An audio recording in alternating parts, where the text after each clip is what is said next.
The Kharvax came laughing. They always did. 6 raider ships burned in hot and loud.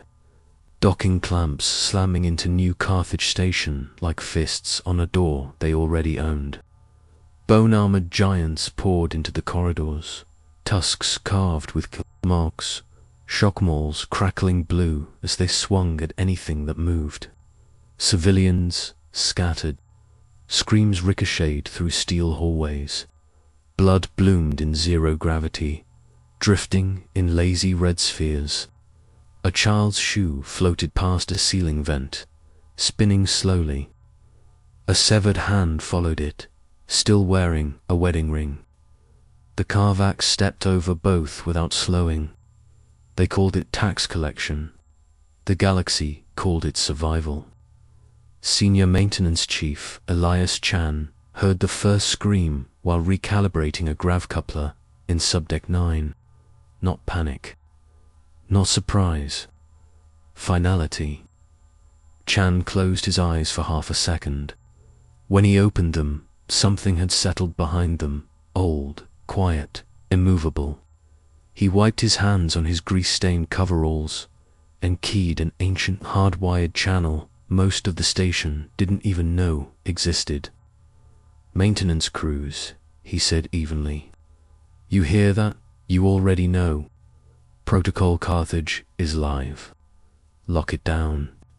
Across New Carthage, humans stopped running. Dock workers froze mid-step. Engineers straightened. Janitors set their carts aside. Medtechs locked doors and reached under gurneys. Toolkits snapped open. Panels came off walls. Civilian bulkheads slid back to reveal something older beneath reinforced frames, military-grade cabling.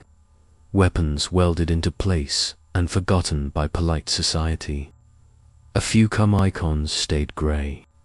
Chan noted them silently, logged them like debts. New Carthage wasn't just a station. It was a trap. The Kharvax leader rounded a corner near Cargo Spineby, dragging a screaming human by the hair. It laughed when it saw Chan, one man, unarmored, unarmed, standing in the open. Chan thumbed a switch on his wrist. Localized gravity spiked. The Kharvax's legs folded backward with a wet, structural crack. Bone armor shattered. Knees inverted. It hit the deck howling. Chan stepped forward, picked up the aliens, dropped shock maul, and brought it down again and again until the skull split and grey matter leaked out in slow-floating strands. Station's awake now, Chan muttered. The lights died. Emergency crimson strobes slammed on, bathing the corridors in slaughterhouse red. Bulkheads thundered shut, cutting Kharvax squads into isolated pockets. Gravity surged and dipped, human tolerable, alien crushing. Bones failed under their own weight. Organs ruptured. Laughter turned into pleading. The humans came out of the walls.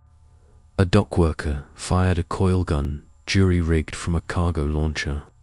Steel slugs punching fist-sized holes through armored chests. An engineer triggered a breaching charge beneath a charging brute, splitting it in half and repainting the ceiling with steaming organs.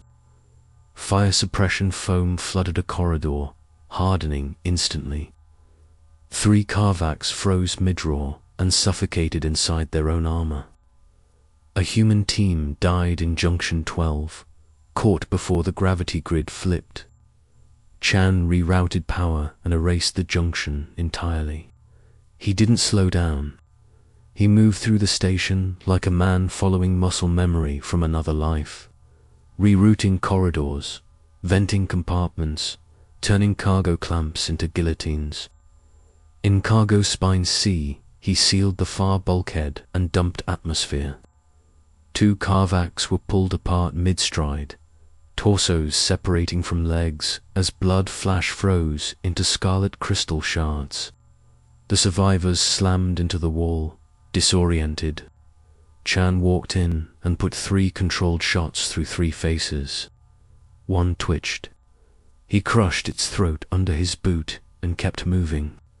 Chan, a voice crackled over comms, shaking. Medical wing, overrun, I know, he said. Seal it. I'm coming.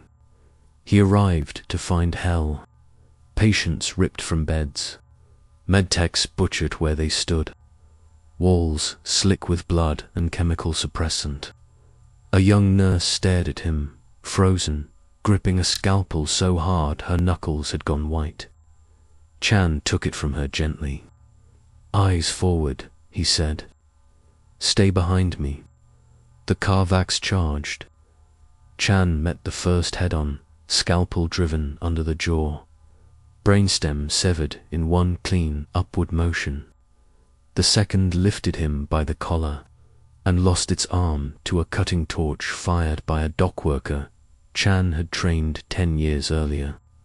Chan finished it with a scavenged sidearm, emptying the magazine into its abdomen until acidic blood hissed through the deck plating and ate into the station itself. They cleared the wing in 6 minutes. No prisoners.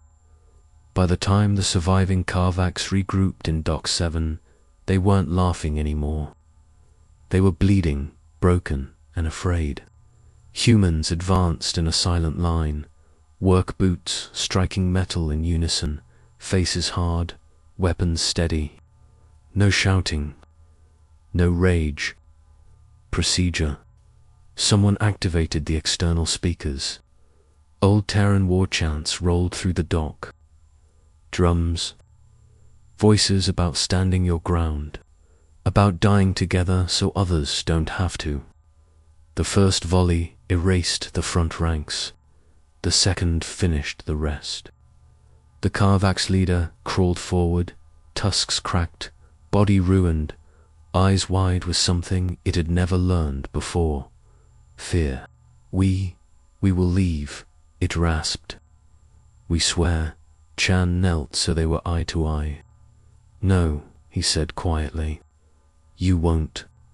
He stood and raised one hand. The volley ended them. Afterward, humans stacked the bodies, not respectfully, but efficiently, and vented them into space.